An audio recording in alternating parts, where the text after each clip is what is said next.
Kisah seorang pemuda suku Buton dan patung Korwar yang mendiami Pulau Mios Bevondi Samios dan Surarov. Dua mon milik suku Urembori yang sangat ditakuti oleh suku Biak pada zaman dulu.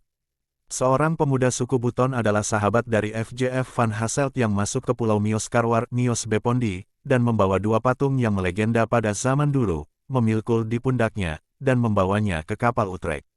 Pada tanggal 23 April tahun 1908, saya berlayar dari Mansinam dengan kapal layar saya, Utrecht. Petrus dan para pengikutnya ikut serta, kami pun tiba pada hari Sabtu, 25 April di Maudori. Minggu tanggal 26 April saya memperkenalkan Petrus pada karyanya. Karena cuacanya bagus, kami berkumpul di luar di bawah naungan pohon tinggi. Respon masyarakat adalah penyerahan 72 karwars dan sejumlah besar jimat.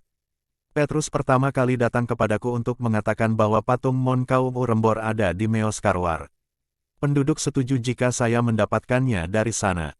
Bagi saya meminta agar mereka membawa saya ke sana. Namun keesokan harinya, ketika saya hendak berangkat ke Meos Karwari, kaum Urembor punya banyak alasan karena takut.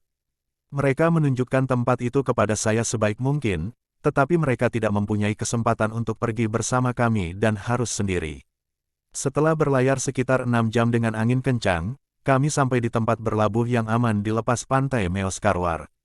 Tanpa kesulitan kami menemukan dua patung di antara banyak koleksi tulang mati. Kedua mon itu disebut Surarov, gambar laki-laki, dan Samiosi, gambar perempuan.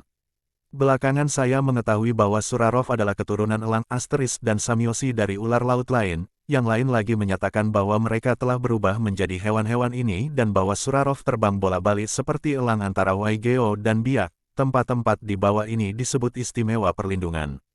Para pendayung saya di Papua, meski sudah beragama Kristen, nampaknya agak was-was dengan dua gambaran ini. Namun, teman saya, seorang Buton, memikulnya di pundaknya dan membawanya ke kapal kami. Dalam perjalanan selanjutnya, Surarov dan Samiosi menarik banyak perhatian. Secara umum diperkirakan saya tidak akan sampai di Mansinam.